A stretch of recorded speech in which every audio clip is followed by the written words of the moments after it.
الحمد لله نحمده ونستعينه ونستغفره ونؤمن به ونتوكل عليه ونعوذ بالله من شرور أنفسنا ومن سيئات أعمالنا من يهده الله فلا مضل له ومن يضلله فلا هادي له ونشهد أن لا إله إلا الله وحده لا شريك له ونشهد أن سيدنا ومولانا محمدا عبده ورسوله وصلى الله عليه وعلى آله وأصحابه وأزواجه وأتباعه وأهل بيته أجمعين أما بعد فأعوذ بالله من الشيطان الرجيم بسم الله الرحمن الرحيم ربنا وأدخلهم جنات عدن التي وعدتهم ومن صلح من آبائهم وأزواجهم وذرياتهم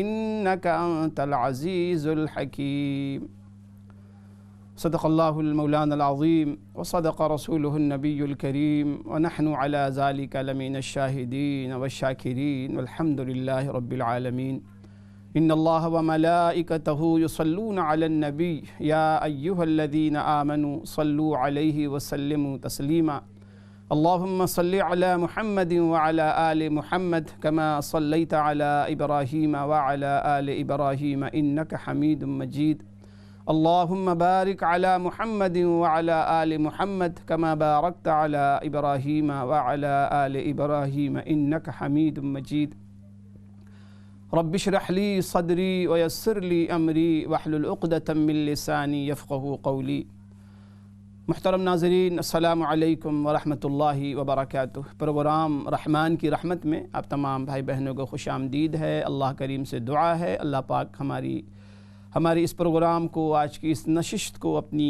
بارگاہ میں بے حد قبول منظور فرمائیں، اور جو کچھ ہم سنائیں اللہ کریم ہم سب کو عمل کی توفیق عطا فرمائیں، آمین یا رب العالمین۔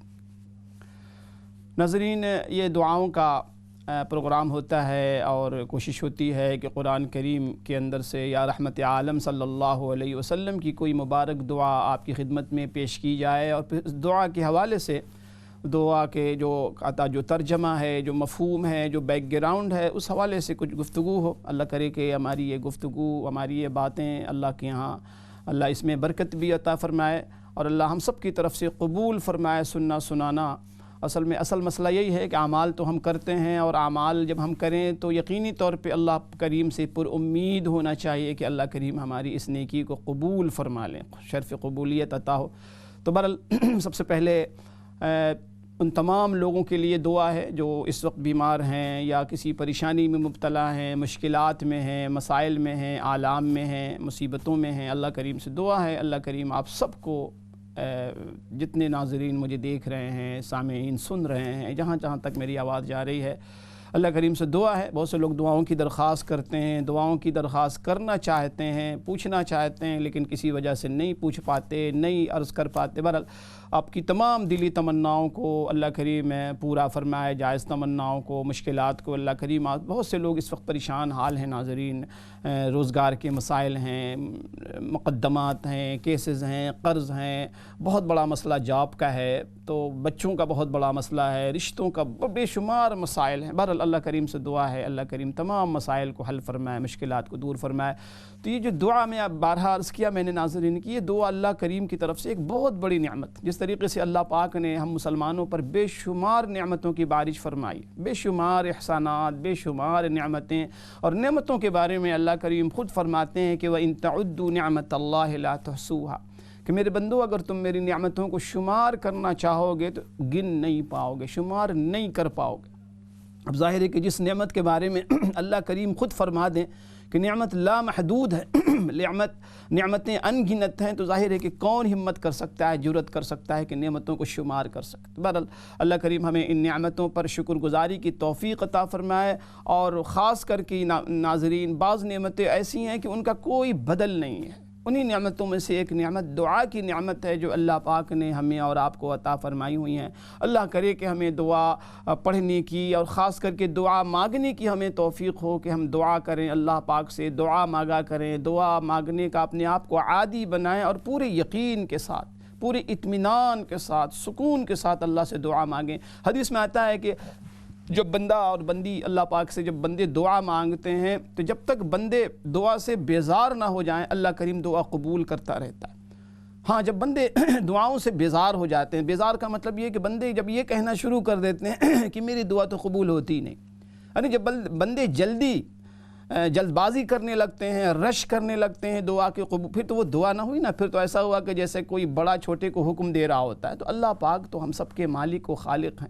دعا کر کے بالکل مطمئن آپ ہو جایا کریں، اطمینان کے ساتھ۔ عمر رضی اللہ تعالیٰ عنہ کا وہ قول بار بار میں نے آپ کو سنایا ہے کہ عمر رضی اللہ تعالیٰ عنہ فرمایا کرتے تھے کہ جب میں دعا کرتا ہوں تو دعا کے بعد مجھے اس بات کی فکر ہوتی ہی نہیں ہے کہ دعا قبول ہوگی کہ نہیں ہوگی، مجھے اس کی کبھی فکر نہیں، چونکہ جس ذات نے مجھے دعا مانگنے کی توفیق عطا فرمائی ہے، ظاہر ہے کہ اگر قبول نہ کرنا ہوتا تو دعا کی توفیق نہ ملتی۔ اگر دعا مانگنے کی اللہ پاک توفیق ہمیں دے رہے ہیں تو اس کا مطلب یہ ہے، اس سے اللہ پاک کی موڈ کا پتہ چلتا ہے کہ اللہ پاک ہماری دعاؤں کو قبول کرنا چاہتے ہیں۔ تو بہرحال آج جو دعا میں نے پیش کی ناظرین، یہ قرآن کریم کی دعا سورہ غافر، جس کا دوسرا نام سورہ مومن بھی ہے، آیت نمبر 8 ہے 8، اور اس کا پہلا حصہ اس سے پیشتر رحمان کی رحمت کی پروگرام میں نے پیش کیا تھا، اسی کا یہ تسلسل چلا آ رہا ہے۔ میں نے عرض کیا تھا کہ یہ دعا مانگنے والے کون لوگ ہیں؟ یہ انسان نہیں، بلکہ اللہ پاک نے فرشتوں کا ذکر فرمایا ہے۔ کون سے فرشتے؟ میں نے عرض کیا تھا پچھلے بیان میں تفصیل سے کہ وہ فرشتے الذین یحملون العرش، جو عرش اٹھاتے ہیں، جنہوں نے عرش کو تھاما ہوا ہے، جو حاملین عرش ہیں۔ میں نے عرض کیا تھا کہ دیکھیں فرشتوں کے اندر بہت سی کیٹیگریز، لیکن سب سے اعلیٰ جو کیٹیگری ہے، فرشتوں کا اعلیٰ جو درجہ ہے، ان فرشتوں کا ہے جنہوں نے عرش اٹھایا ہوا ہے۔ 4 فرشتوں نے ابھی عرش اٹھایا ہوا ہے، اور قیامت کے دن وہ 8 فرشتے ہوں گے جو اللہ پاک کے عرش کو اٹھا رہے ہوں گے، جنہوں نے اٹھایا ہوا ہوگا۔ تو یہ فرشتے بہت مقرب، ظاہر ہے کہ جنہیں عرش اعظم اور اللہ رب العزت کا جو عرش ہے، جنہیں اٹھانے کا شرف حاصل ہو، یہ بہت اعلیٰ شرف۔ تو ان فرشتوں کا اللہ کریم ذکر فرما رہے ہیں کہ الذین یحملون العرش ومن حولہ، اور جو اس عرش کے ارد گرد ہیں، عرش کے ارد گرد جو فرشتے ہیں ان کی تعداد سوائے اللہ پاک کو کسی کو نہیں معلوم، یعنی ہزاروں لاکھوں کی تعداد میں وہ فرشتے ہیں جو اللہ پاک کے سامنے سر بسجود ہیں، 10 بستہ اللہ پاک کے سامنے کھڑے ہوئے ہیں، لاکھوں کی تعداد میں، کوئی سجدے میں ہے، کوئی رکوع میں ہے، کوئی قیام میں ہے، کوئی رکوع میں ہے، کوئی ذکر میں ہے، مصروف ہے۔ اور انہی فرشتوں کو کروبین کہا جاتا ہے۔ کروبین جو ہے، جن فرشتوں کو ہم کہتے ہیں، انہی فرشتوں کو جو عرش کے اللہ اکبر ارد گرد طواف کر رہے ہیں، تو اللہ پاک جو ہے ان فرشتوں کا، یعنی مقرب فرشتوں کا اللہ پاک تذکرہ فرما رہے ہیں۔ تذکرہ فرمانے کے بعد فرمایا کہ الذین یحملون العرش ومن حولہ یسبحون بحمد ربہم، فرشتوں کا وظیفہ کیا ہے کہ اللہ پاک کی حمد بیان کرتے ہیں، تسبیح بیان کرتے ہیں، تحمید بیان کرتے ہیں۔ وَيُؤْمِنُونَ بِهِ، اور اللہ پر یقین رکھتے ہیں۔ فرشتوں سے زیادہ یقین اور بلند ایمان کس کا ہو سکتا ہے؟ فرشتے اپنی آنکھوں سے سب کچھ دیکھ رہے ہوتے ہیں۔ تو فرمایا کہ وَيُؤْمِنُونَ بِهِ، اس کے بعد فرمایا کہ وَيَسْتَغْفِرُونَ، اور وہ فرشتے کیا کر رہے ہوتے ہیں؟ استغفار کرتے ہیں۔ وَيَسْتَغْفِرُونَ رَبَّهُمْ، اپنے پروردگار سے مغفرت طلب کر رہے ہوتے ہیں۔ اور کس کے لیے؟ ان لوگوں کے لیے، مومنین کے لیے وہ دعا کر رہے ہوتے ہیں، مومنین کے لیے وہ دعائے مغفرت ناظرین آپ اندازہ لگائیں اللہ پاک کی اس حوصلہ افزائی اور عزت افزائی اور ہمت افزائی، بندوں کی کس طریقے سے اللہ اکبر ہمت افزائی کی، حوصلہ افزائی کی جا رہی ہے کہ اللہ پاک فرشتوں کو دعائیں سکھا رہے ہیں کہ اے فرشتوں میرے ان بندوں کے لیے دعا کرو جو بندے فرشی بندے ہیں، جو زمین میں آباد میرے بندے ہیں، فرشتوں تم ان بندوں کے لیے دعائے مغفرت کیا کرو۔ تو اللہ پاک نے ان فرشتوں کی دعاؤں کا ذکر فرمایا، اس کا تذکرہ فرمایا کہ فرشتے دعا میں کیا کہہ رہے ہوتے ہیں، دعا میں کیا مانگ رہے ہیں۔ حالانکہ آپ دیکھیں تو کہ فرشتے کیا دعا، اصل تو یہ ہے کہ اللہ پاک نے ان کو دعائیں سکھائی، اللہ پاک نے ان کے دل میں ڈالا یہ سارا حکم۔ چونکہ فرشتوں کی حالت یہ ہے، اللہ پاک نے قرآن میں فرمایا کہ لا یعصون اللہ ما امرہم، وہ اللہ پاک کی نافرمانی کر ہی نہیں سکتے، ان کے اندر نافرمانی کرنے کی صلاحیت نہیں رکھی گئی، یعنی معصوم محض۔ آگے فرمایا کہ وَيُؤْمَرُونَ مَا يَفْعَلُونَ، اور جو کچھ وَيَفْعَلُونَ مَا يُؤْمَرُونَ، جو انہیں حکم دیا جاتا ہے سوائے اللہ پاک کے حکم کی تعمیل کے وہ کچھ نہیں کرتے۔ تو معلوم یہ ہوا کہ جو دعا وہ کر رہے ہیں یا دعا وہ کر رہے ہوتے ہیں وہ اللہ کے حکم کی تعمیل میں کر رہے ہوتے ہیں۔ تو گویا اللہ پاک نے اپنے بندوں سے محبت کا اظہار اس انداز سے فرمایا. دیکھیں نئے نئے طریقے سے اللہ پاک اپنے بندوں سے، اپنی بندیوں سے محبت کا اظہار فرماتے ہیں، شفقت کا اور کرم، مہربانی، نوازش کا اظہار فرماتے ہیں. یہ بھی اللہ پاک کی کرم اور نوازش کے اظہار کا ایک طریقہ ہے کہ اللہ پاک اپنے بندوں کو بتا رہے ہیں کہ میرے بندو تم مایوس کیوں ہوتے ہو، تم پریشان کیوں ہوتے ہو، تم غمگین کیوں ہوتے ہو. تمہارے لیے تو فرشتے دعائیں کرنے. کون سے فرشتے؟ جو حاملین عرش ہیں. کون فرشتے؟ جو عرش کے ارد گرد رہتے ہیں، لاکھوں کی تعداد میں جو فرشتے ہیں تمہارے لیے اللہ پاک سے دعائے خیر، دعائے مغفرت کر رہے ہوتے ہیں. خاص کر کے ان لوگوں کے لیے فرمایا کہ للذین تابوا، جو لوگ اللہ کی طرف رجوع کر رہے ہوتے ہیں، جو لوگ توبہ کرتے ہیں اللہ کے بندوں میں سے. واتبعوا سبیلک، اور جو لوگ دین اور شریعت کے پابند ہوتے ہیں، شریعت پر چل رہے ہوتے ہیں، ان کی آپ دیکھیں خوبی. اللہ اکبر، ان کا اعزاز دیکھیں ایسے لوگوں کا، نیک بندوں کا، جن کے لیے فرشتے دعائے مغفرت کر رہے ہوتے ہیں. اور آج کی دعا میں فرشتوں کی دوسری دعا کا تذکرہ فرمایا کہ ربنا وادخلہم جنات عدن، ربنا وادخلہم جنات عدن التي وعدتہم ومن صلح من آبائهم وازواجهم وذریاتهم انک انت العزیز الحکیم. یہ دعا جس کا ترجمہ بہت سمپل سا ترجمہ یہ ہے کہ ربنا، اے میرے پروردگار، اے میرے. یہ کون دعا کر رہا ہے؟ یہ حاملین عرش. کون دعا کر رہا ہے؟ وہ فرشتے جو عرش کے ارد گرد طواف کر رہے ہوتے. یعنی اتنا بڑا مقام ان فرشتوں کا ہے، اعلیٰ درجے کے یہ فرشتے، جن کا رینکس، جن کا درجہ، جن کا مرتبہ مقام بہت بلند و بالا ہے. کہ اللہ پاک کے مقرب فرشتے کیا دعا کر رہے ہیں؟ ربنا، اے ہمارے پروردگار، وادخلہم جنات عدن، میرے اللہ اے ہمارے پروردگار اپنے ان بندوں کو جنات عدن میں داخل فرما دیجئے، داخل فرما لیجئے. الذی وعدتہم، جس جنت عدن کا آپ نے وعدہ فرمایا ہے. آگے فرمایا کہ ومن صلح، اور صرف انہیں نہیں، ومن صلح من آبائہم، یا اللہ ان کی آباء و اجداد میں سے جو نیک صالح لوگ ہیں. نیک صالح کا جو ادنا درجہ ہے کہ جو صاحب ایمان لوگ، نیکی کا ادنا درجہ ہے کہ ایک انسان کم از کم صاحب ایمان. فرمایا کہ ان کی آباء و اجداد میں سے، ان کی اولاد میں سے، و ازواجہم، اور ان کے شوہر یا بیوی یعنی ان کا جو جوڑا ہے، یا اللہ انہیں بھی داخل فرما جنت میں. ومن صلح من آبائہم و ازواجہم و ذریاتہم انک انت العزیز الحکیم. یا اللہ آپ تو ہیں ہی بہت زبردست اور حکمت والے. قربان جائیے، میں نے دیکھیں بارہا عرض کیا ہے کہ دعاؤں، بہت سی دعائیں آپ نے پڑھی ہوں گی، سنی ہوں گی، سنائی ہوں گی، دیکھی ہوں گی. اور میں نے عرض کیا کہ دیکھیں جو دعائیں قرآن کریم کے اندر موجود ہیں، انبیاء علیہ السلام کی، یا اللہ پاک نے فرشتوں کا ذکر فرما کے فرشتوں کی دعائیں یا کسی نیک بندوں کی دعائیں نقل کی گئی ہیں قرآن کریم کے اندر. تو جو دعائیں قرآن کریم کے اندر ہیں، یا جو دعائیں رحمت عالم صلی اللہ علیہ وسلم کی زبان نبوت سے نکلی ہوئی دعائیں ہیں، وہ اتنی مبارک ہیں، اتنی نورانی ہیں، اتنی روحانی ہیں ناظرین، جس کا ہم تصور بھی نہیں کر سکتے. اس لیے ہماری بھرپور کوشش ہونی چاہیے قرآنی دعاؤں کو ہم یاد کریں اور سمجھ کے پڑھیں. جب دعا مانگیں تو اس کا ترجمہ، اس کا مفہوم ہمارے ذہنوں میں ہو، تاکہ ہم دعا کر رہے ہوں تو پوری فیلنگز اور کیفیات کے ساتھ، یعنی ہمارے جسم پر بھی لرزہ طاری ہو، جسم بھی ہمارا موجود ہو، ذہن، دماغ، دل بھی موجود ہو، تاکہ پوری طرح ہم آگوش متوجہ ہو کہ اللہ پاک سے ایسا مانگیں جیسے کوئی منگتا کسی سے مانگ رہا ہو، یقین کے ساتھ کہ میرے مسئلے کا حل اس در کے علاوہ کوئی در نہیں ہے، کوئی مشکل کشا نہیں ہے، کوئی در نہیں ہے، کوئی درگاہ نہیں. ایک ہی درگاہ، ایک مومن کے لیے ایک ہی درگاہ، وہ درگاہ، وہ دربار اللہ پاک کا دربار ہے، اللہ پاک کی وہ درگاہ ہے، اللہ پاک کی وہ چوکھٹ. ہمارے لیے کوئی چوکھٹ نہیں، ہمارے لیے کوئی امید نہیں سوائے اللہ پاک کے. ہمارا کوئی مشکل کشا نہیں، حاجت روا نہیں، مشکل کشائی کسی کے پاس نہیں سوائے اللہ. اس یقین کے ساتھ کہ میرا، آپ کا، ساری کائنات کا اللہ کے پاس سب کچھ موجود. اللہ کے پاس کسی چیز کی کوئی، ہر چیز کا خزانہ ہے. وَلِلَّهِ خَزَائِنُ السَّمَاوَاتِ وَالْأَرْضِ وَلِلَّهِ غَيْبُ السَّمَاوَاتِ وَالْأَرْضِ. اللہ پاک کے پاس آسمان و زمین کا خزانہ. ساری کی ساری مخلوق اللہ پاک کی محتاج. اللہ پاک کسی کا محتاج نہیں. ساری کی ساری مخلوق کائنات بے اختیار مختار اللہ کی ذات.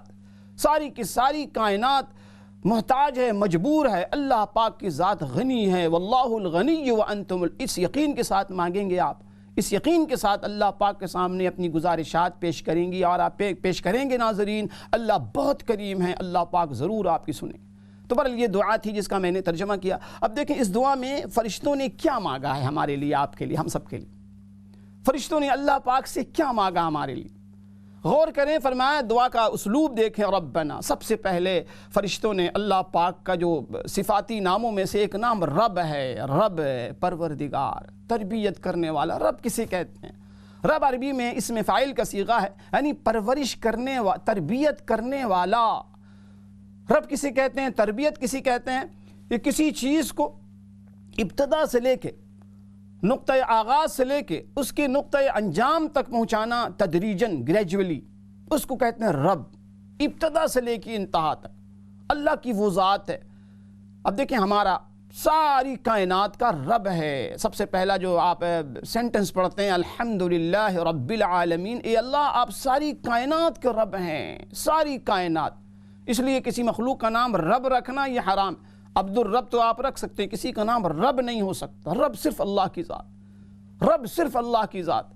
تو فرمایا کہ ربنا، اے ہمارے پروردگار، اس لفظ کے اندر اپنی عاجزی، اپنی انکساری، اپنی بے بسی، بے کسی کا اظہار ہوتا جب بندہ اللہ پاک کو رب کہہ کے پکارتا ہے، یا ربی، یا ربی، یا رب، یا ربنا، یا ربنا۔ اب دیکھیں گے بے شمار دعائیں ربنا سے شروع ہوتی ہیں دعائیں۔ تو اے ہمارے پروردگار، اے ہمیں پالنے والے، اے ہماری تربیت کرنے والے، اس میں بندہ اپنی عاجزی کا اظہار کر رہا ہوتا ہے۔ اس سے اللہ پاک کی رحمت کو متوجہ کرنا چاہتا ہے بندہ، جو بھی اس ربنا سے دعا کر۔ فرشتوں نے سب سے پہلے اللہ پاک کی رحمت کو متوجہ کرنے کی کوشش کی۔ اے ہمارے پروردگار، آپ ہی تو رب ہیں، یہ اللہ آگا ہماری آپ نہیں سنیں گے تو ہم کہاں جائیں گے؟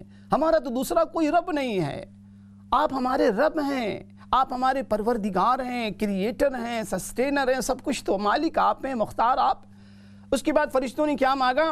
وَأَدْخِلْهُمْ جَنَّاتِ عَدْنٍ، اے اللہ اپنے ان بندوں کو، وہ کون سے بندے؟ جو توبہ کرتے ہیں، جو استغفار کرتے ہیں، جو آپ کی طرف آنا چاہتے ہیں، جو آپ سے محبت رکھتے ہیں، یا اللہ جو آپ کی طرف متوجہ ہوتے ہیں، جو آپ سے پیار کرتے ہیں، یا اللہ جو آپ کے بندے ہیں، جو آپ کا نام لیتے ہیں، جو آپ کا ذکر کرتے ہیں، یا اللہ یہ بندے تو بہت اچھے بندے ہیں، یا اللہ ان سے کوئی بھول چوک ہو جائے میرے اللہ تو ان کو آپ معاف کر دینا، یا اللہ انہیں جنت میں داخل کر دیجیے، جنت میں داخل کر دینا۔ ناظرین، قرآن نے تذکرہ کیا مختلف آیات میں کہ جنت میں داخل ہو جانا سب سے بڑی کامیابی۔ دیکھیں دنیا میں کامیابی، کامرانی، ترقی کے الفاظ ہم لوگ مستقل بولتے رہتے ہیں کہ جی ہم نے بہت بڑی اچیومنٹ حاصل کر لی، ہم نے بہت ترقی کر لی، دنیا نے یہ ترقی، فلاں نے ترقی کر لیا اور ہم نے کامیابی اور کامرانی اور قرآن بتاتا ہے، اور قرآن یہ کہتا ہے کہ میرے بندو آؤ میں بتاؤں حقیقی کامیابی کیا ہے۔ دنیا کی تو ساری کی ساری کامیابی بھی عارضی ہے، ہر کامیابی دنیا کی فانی ہے، ہر کامرانی فانی۔ آؤ میرے بندو تمہیں ابدی کامیابی میں بتاتا ہوں۔ فرمایا کہ فمن زحزح عن النار وادخل الجنت فقد فاز، میرے بندو جو شخص یہاں سے جانے کے بعد، دنیا سے رخصت فرما جانے کے بعد، جو شخص جہنم سے بچا لیا گیا، جہنم کی عذاب سے بچا لیا گیا اور جنت میں داخل کر دیا گیا، فرمایا کہ سب سے بڑی کامیابی، سب سے بڑی کامیابی۔ کیونکہ جو جنت میں داخل ہو گیا اس کا مطلب کہ اللہ پاک اس سے راضی ہو گیا، اللہ پاک اس سے راضی ہو گئے، اللہ کریم اس سے خوش ہو گئے، اور جہنم سے بچا لیا گیا مطلب اللہ پاک کی ناراضگی سے بچ کے۔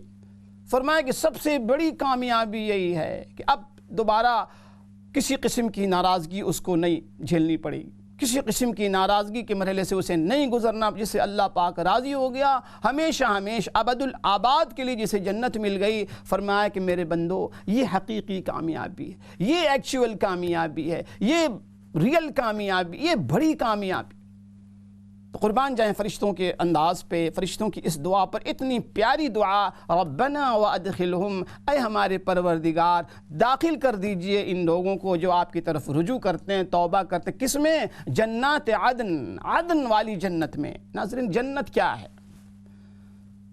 بے شمار مواقع پر ہم جنت کا تذکرہ کرتے ہیں، سنتے ہیں علماء کرام سے۔ جنت کی بہت سی قسمیں قرآن کریم نے بیان کی ہیں۔ بیسیکلی 11 درجات بیان کیے ہیں جنت کی، جس میں سے 8 بہت مشہور ہیں۔ جنت کے اندر 8 جو درجے ہیں وہ بڑے مشہور ہیں، اور 8 جو درجے ہیں قرآن نے مختلف آیات کے اندر، مختلف صورتوں کے اندر، سورہ توبہ سے لے کر سورہ بینہ تک قرآن نے 11 مرتبہ تذکرہ کیا جنات عدن کا، 11 مرتبہ، 11 ٹائمز جنات عدن۔ جنت دیکھیں، جنت کا ذاتی جو نام ہے وہ جنت، ذاتی طور پہ جنت ایک، صفات کے اعتبار سے جنت کے پھر مختلف نام، دار القرار ہے، جنت الماوا ہے، جنت الفردوس ہے، دار السلام ہے۔ 11 مرتبہ جنات عدن کا بھی قرآن نے تذکرہ کیا۔ جنات عدن کیا ہے؟ عدن کہتے ہیں سدا بہار باغ کو، جنت کا جو ترجمہ آتا ہے ایسے باغ کو جنت کہتے ہیں جس کے اندر درخت اور پودے گھنے قسم کے ہوں، گھنا باغ، کہ جس کے اندر جب کوئی شخص داخل ہو اس باغ میں تو وہ باغ اس کو چھپا لے، گھنے درخت، ہرے بھرے درخت اور گھنے درخت ہوں اور گھنے قسم کے پودے ہوں اور آدمی چھپ جائے جا کے، اس کو کہتے ہیں جنات عدن، سدا بہار باغ۔ اور قرآن کریم نے ابھی میں نے عرض کیا کہ 11 مرتبہ جنات عدن کا تذکرہ کیا ہے، یوں بے شمار جنتوں کا تذکرہ کیا ہے، لیکن جنات عدن کا 11 مرتبہ تذکرہ کیا۔ پہلی مرتبہ سورۃ التوبہ کے اندر تذکرہ کیا، اس کے بعد مختلف صورتوں کے اندر، آخر میں سورۃ البینہ کے اندر تذکرہ کیا کہ جزاؤہم عند ربہم جنات عدن تجری من تحتہا الانہار۔ اب دیکھیں ناظرین، آپ غور کریں کہ اللہ پاک کا کرم دیکھیں، اللہ پاک کی نوازش دیکھیں، اللہ پاک کی مہربانی دیکھیں کہ اللہ پاک نے اپنے بندوں کو پورے قرآن میں جا بجا حوصلہ افزائی کی، گناہوں سے روکا ہے، برائیوں سے روکا ہے، کبھی کبھی ڈرایا بھی ہے، جہنم سے بھی ڈرایا، جہنم کے عذاب سے ڈرایا، لیکن فوراً پھر اللہ پاک جو ہے نا اپنے بندوں کو بشارت سناتے ہیں، خوشخبری سناتے ہیں کہ میرے بندو یہ عذاب، یہ جہنم، یہ سب کے لیے نہیں ہے، یہ تو اس کے لیے جو جنت میں جانا ہی نہ چاہے، جو جنت میں اس نے تہیا کر لیا ہو کہ ہم نے جنت میں نہیں، ہم نے جہنم میں جانا، ان لوگوں کے لیے جہنم ہے۔ لیکن جس کے اندر تھوڑی سی بھی چاہت جنت کی ہو، ایک مرتبہ کہہ دے کہ یا اللہ میری توبہ، یا اللہ میری توبہ۔ اللہ کریم حدیث قدسی میں فرماتے ہیں کہ میں اس کے سارے گناہوں کو معاف کر دیتا ہوں، مجھے کوئی پرواہ نہیں اس کے گناہ آسمان کی فضاؤں تک پہنچے، گناہوں کا پہاڑ وہ لے کر آئے، پہاڑ اکٹھا کر لے، ایک مرتبہ دل سے کہہ دے یا اللہ میری توبہ، یا اللہ میری توبہ۔ تو فرمایا کہ جنات عدن، اے اللہ، فرشتے کیا کہہ رہے ہیں کہ اللہ اپنے ان بندوں کو جنات عدن عطا فرما، جنات عدن عطا فرما میرے اللہ، سدا بہار جنت عطا فرما۔ یہ فرشتے دعا کر رہے ہیں، اللہ کرے کہ یہ دعا ہم سب کے حق میں، فرشتوں کی یہ دعا ہم سب کے حق میں، پوری امت کے حق میں اللہ پاک قبول فرمائے۔ میں نے ابھی عرض کیا ہے کہ جب اللہ پاک کسی سے کسی کے لیے دعا کرواتے ہیں تو اس سے آپ اللہ پاک کی موڈ کا پتہ لگا سکتے ہیں کہ اللہ پاک دراصل چاہتے ہیں کہ سارے کے سارے ایمان والے جنت عدن میں چلے جائیں۔ فرشتے جو دعا کر رہے ہیں، اب کون سے فرشتے؟ بار بار عرض کر رہا ہوں کہ یہ حاملین عرش فرشتے، اتنے اعلیٰ درجے کے فرشتے، مقرب فرشتے، جنہیں ہم کروبین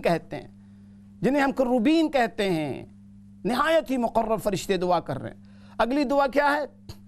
وَمَنْ صَلَحَ مِنْ آبَائِهِمْ وَأَزْوَاجِهِمْ وَذُرِّيَّاتِهِمْ۔ اصل میں دیکھیں انسان کی فطرت کیا ہے؟ ہم انسانوں کی فطرت یہ ہے کہ ہم جب بہت مزے میں، دنیا میں بھی یہی حال ہے، ہم مکمل خوش کب ہوتے ہیں؟ ہم مکمل خوش جب ہوتے ہیں جب ہمارے گھر کے دوسرے دیگر جو افراد ہیں نا، جو ہمارے قریبی رشتہ دار ہیں، وہ بھی ہمارے ساتھ جب خوش ہونا تو ہماری خوشیاں دوبالا ہو جاتی ہیں، اور وہ مکمل خوشی ہماری ہوتی ہے جب اپنے والدین کو خوش دیکھتے ہیں، اپنی اولاد کو خوش دیکھتے ہیں، اپنے گھر والوں کو خوش دیکھتے ہیں۔ اکیلی خوشی کیا چیز ہے؟ ایک آدمی تنے تنہا اور اب پتی بن جائے، نہ اس سے والدین خوش ہوں، نہ اس کی اولاد خوش ہو، تنے تنہا وہ کیا کر سکتا ہے؟ یہی فطرت جو ہے جنت میں بھی ہوگی۔ سعید بن جبیر رضی اللہ تعالیٰ عنہ وہ فرماتے ہیں کہ جنتی جب جنت میں جائے گا تو پوچھے گا کہ بھائی میرے والدین کہاں ہیں، میری اولاد کہاں ہے، میرا شوہر، میری بیوی کہاں ہے، یعنی وہ پوچھے گا ایک فرشتوں سے۔ اللہ پاک تو فرشتے عرض کریں گے کہ بھائی وہ آپ کے وہ رشتہ دار، وہ والدین، وہ اولاد، وہ بھی جنت میں ہیں، لیکن ظاہر ہے کہ آپ کی نیکیاں بہت زیادہ تھیں، اس لیے آپ اعلیٰ جنت میں، اور وہ آپ کے ساتھ نہیں ہیں۔ تو اللہ اکبر، اللہ پاک کی طرف سے حکم ہوگا فرشتوں کو کہ ان لوگوں کو بھی اس کے ساتھ کر دو۔ بے شک ان کے درجے، ان کے اعمال کم ہیں، ان کی نیکیاں کم ہیں، لیکن یہ چونکہ بلا رہا ہے، اس کی خواہش یہ ہے کہ وہ سارے کے سارے جنتی اس کے رشتہ دار ساتھ میں ہوں، اللہ پاک اس کو ساتھ فرما دیں گے۔ تو مختصر سے بریک کے لیے انشاءاللہ، بریک کے بعد پھر حاضری ہوتی ہے۔ السلام علیکم ورحمۃ اللہ وبرکاتہ۔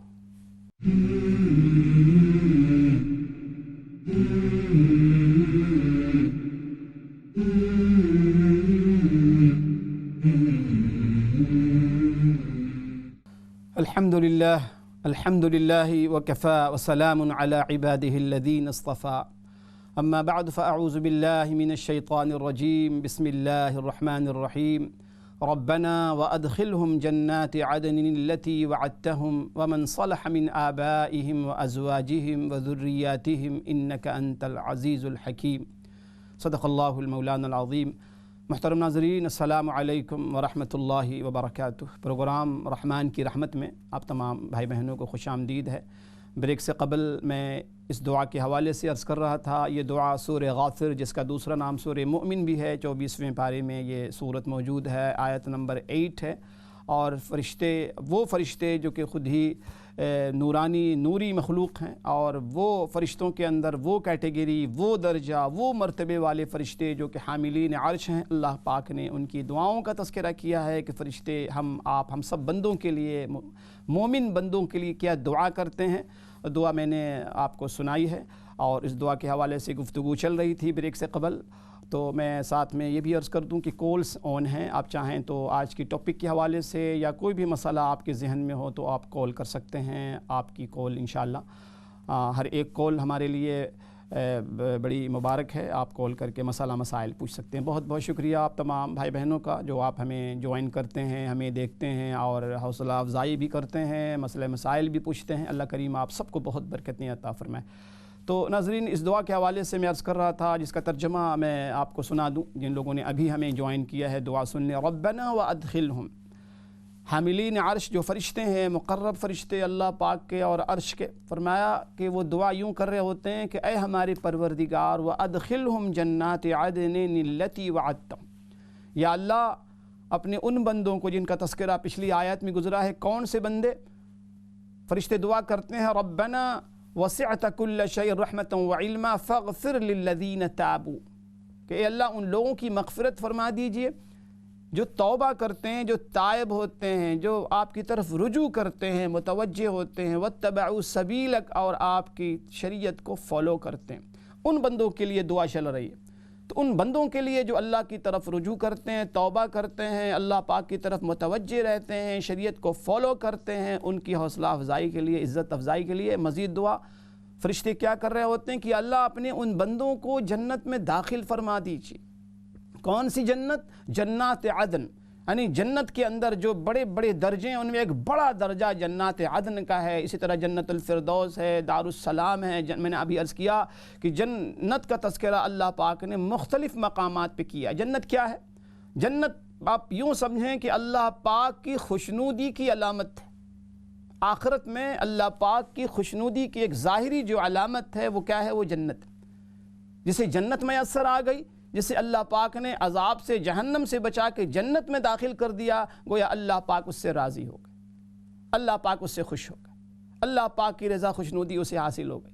اور یوں آپ دیکھیں کہ قرآن پاک کے اندر اللہ پاک نے اپنے بندوں کی کس طریقے سے حوصلہ افزائی فرمائی ہے۔ مختلف آیات کے اندر بار بار جنت کا، صرف جنت کا تذکرہ نہیں۔ اچھا، ہمارے ساتھ ایک کالر ہیں ان کو شامل کرتے ہیں۔ السلام علیکم ورحمۃ اللہ۔ وعلیکم السلام۔ مولوی صاحب کیسے ہیں؟ الحمدللہ میری بہن۔ مولوی صاحب، ہمارا مسئلہ یہ ہے کہ ہمارا کوئی بھائی نہیں ہے، ہم 4 بہنیں ہیں، اور تو سب لوگ یہ کہتے ہیں کہ تمہاری یہ باپ کی جتنی جائیداد ہے وہ ان کے بھتیجے کو، بھانجے کو پہنچے گی، کیونکہ ہماری ایک ہی پھپھی ہے اور ان کا بھی ایک ہی بیٹا ہے، تو پھر ہم کیا کریں اب؟ سوری، میں عرض کرتا ہوں میری بہن، میں عرض کرتا ہوں، بہت شکریہ۔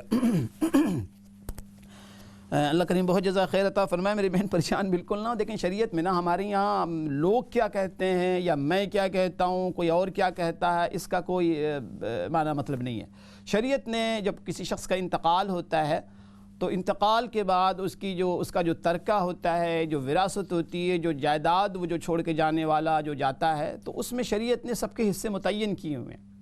سب کے حصے متعین کیے ہوئے ہیں. اگر آپ کے بھائی نہیں ہیں تو ظاہر ہے کہ بھائی کا جو حصہ ہوگا، حصہ تھا، وہ سارا کا سارا آپ لوگوں کو ملے گا. 4 بہنیں ہیں، اصحاب اس کو اسہام کہتے ہیں. شریعت نے سب کے حصے متعین کیے ہیں. والدہ اگر آپ کے ہیں تو والدہ کو ملے گا، اور اس میں کوئی پریشان ہونے کی ضرورت نہیں.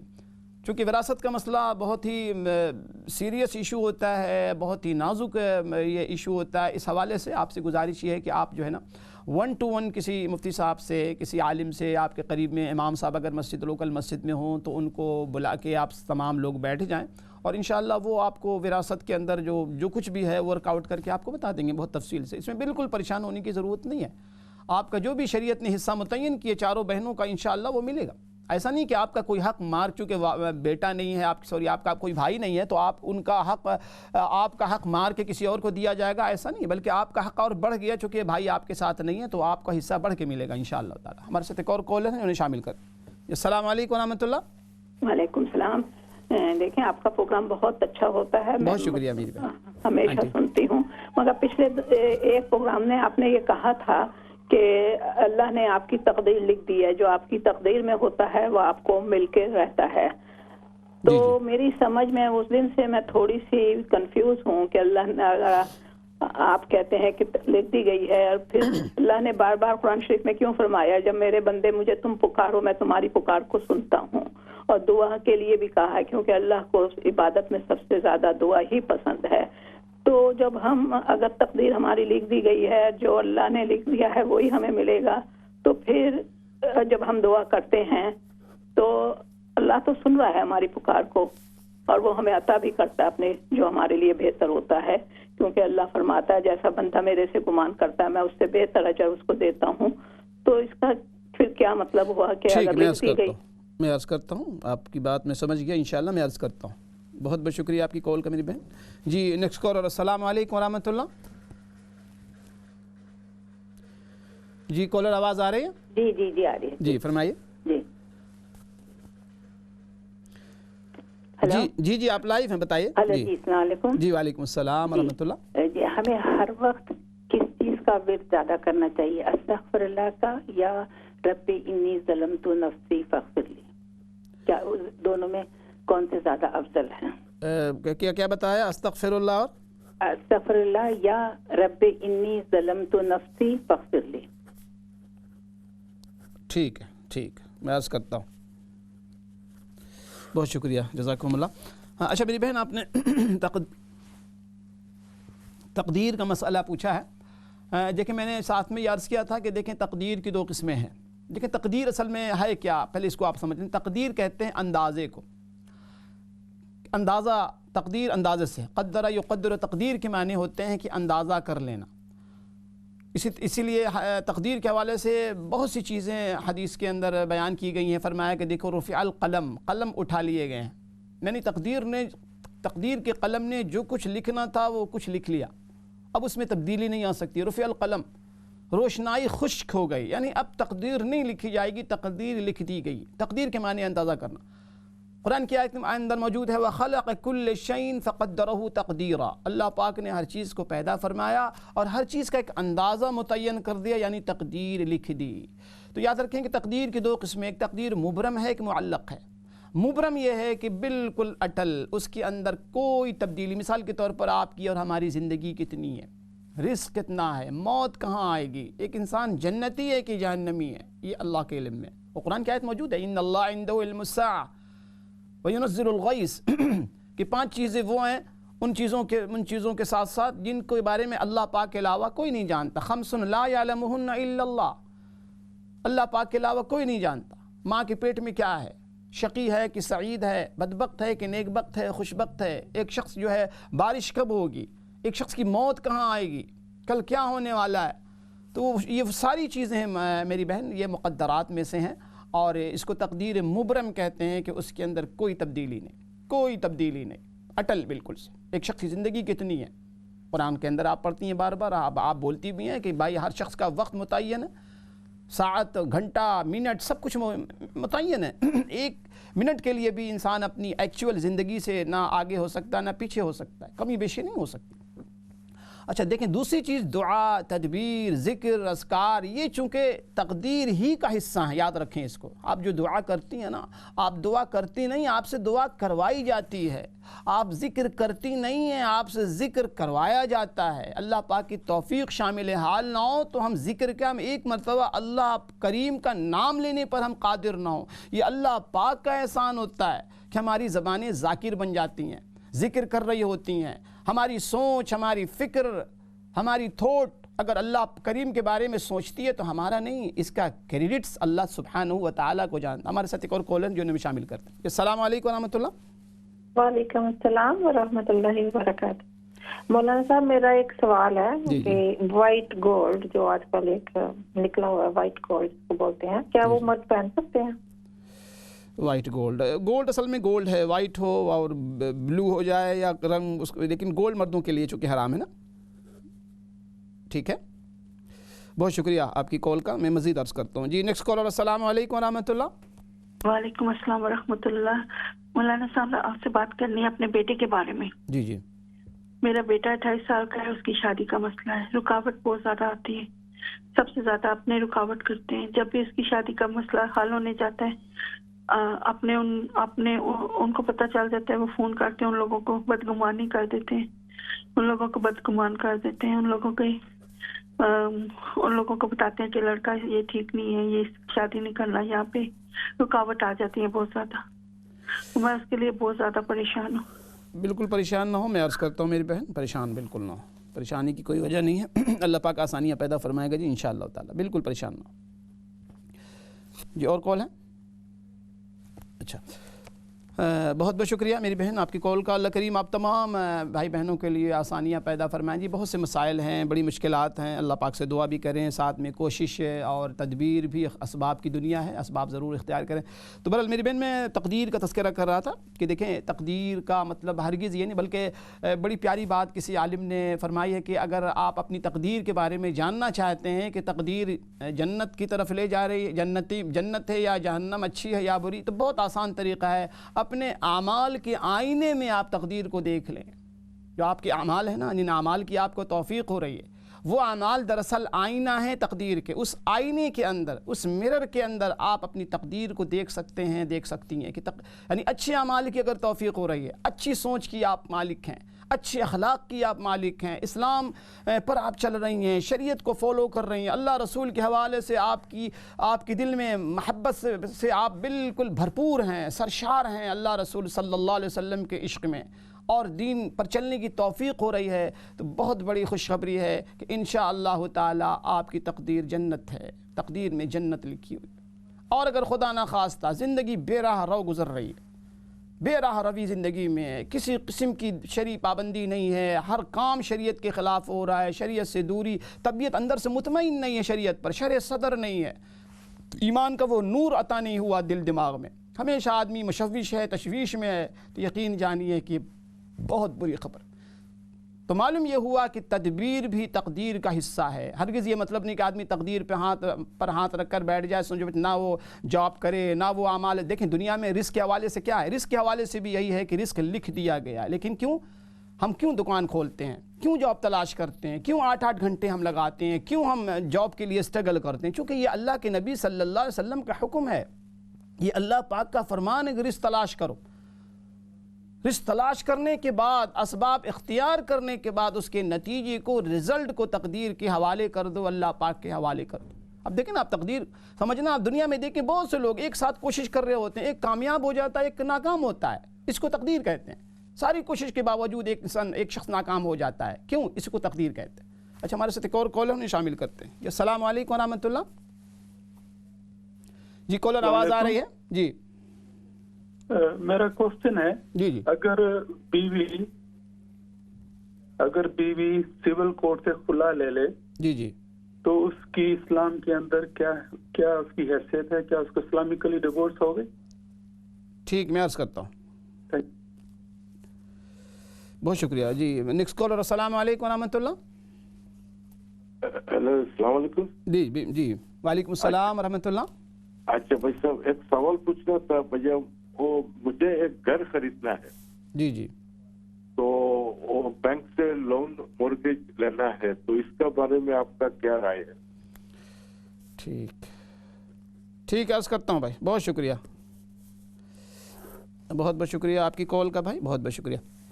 اچھا، مجھے امید ہے کہ آپ میری بہن تقدیر کا مسئلہ سمجھ گئی ہوں گی، اور یہ کہ ہم نے اپنے اعمال دعا مستقل کرنی ہے، کیونکہ یہ حکم ہے، شریعت کا حکم ہے، ہم نے شریعت کے حکم کی تعمیل کرنی۔ تقدیر میں کیا لکھا ہمیں نہیں پتہ، کسی کو نہیں پتہ، نو اور نوز اباؤٹ تقدیر۔ ہم نے جو کرنے کا کام ہے، اللہ رسول صلی اللہ علیہ وسلم کی طرف سے جو فرمان ہے، جو شریعت ہے، ہم نے اس کو فالو کرنا ہے، جس کا اللہ پاک نے، اللہ کے نبی صلی اللہ علیہ وسلم نے ہمیں مکلف، تقدیر کا مکلف نہیں بنایا۔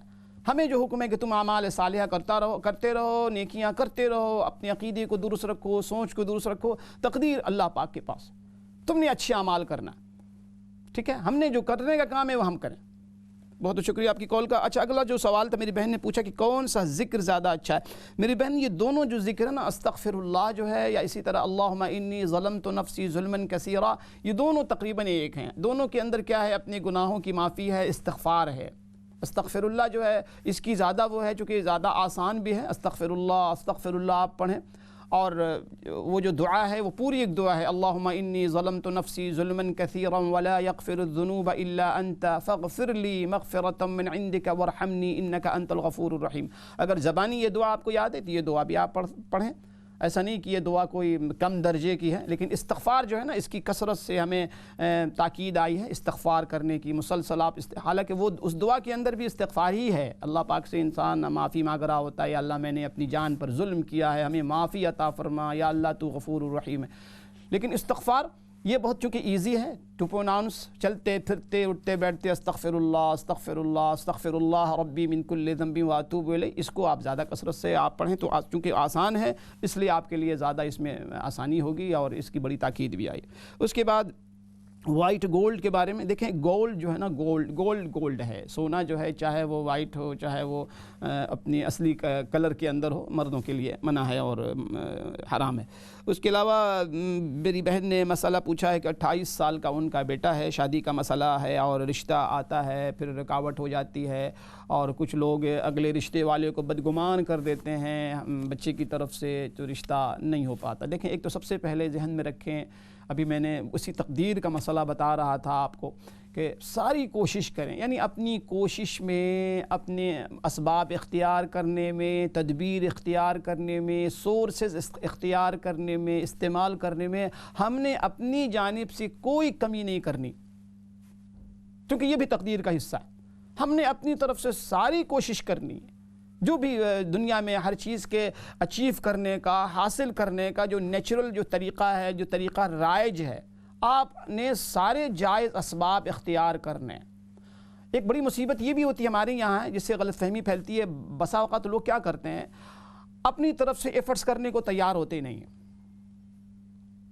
اسٹرگل کرنے کو تیار نہیں، کوشش کرنے کو تیار نہیں ہے، یعنی لیزینس کا عالم ہے، اور ہم اپنی اسے اللہ اکبر کمی کوتاہی کو تقدیر کے کندھے پہ ڈال دیتے ہیں، تقدیر میں نہیں تھا جی، تقدیر پہ نہیں تھا۔ دیکھیں، یہ بات سر سے غلط، اللاجیکل ہے۔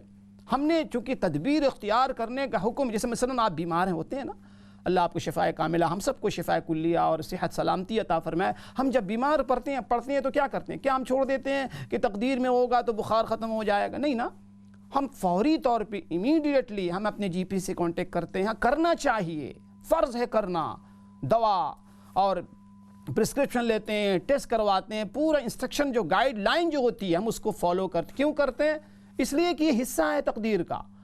اس موقع پر ہم نہیں کہتے جی تقدیر میں جب ہوگا تو ٹھیک ہو، نہیں، یہ اسباب کی دنیا ہے، یہ سورس کی دنیا ہے، یہ ذرائع کی دنیا، ہم نے اختیار کرنا ہے۔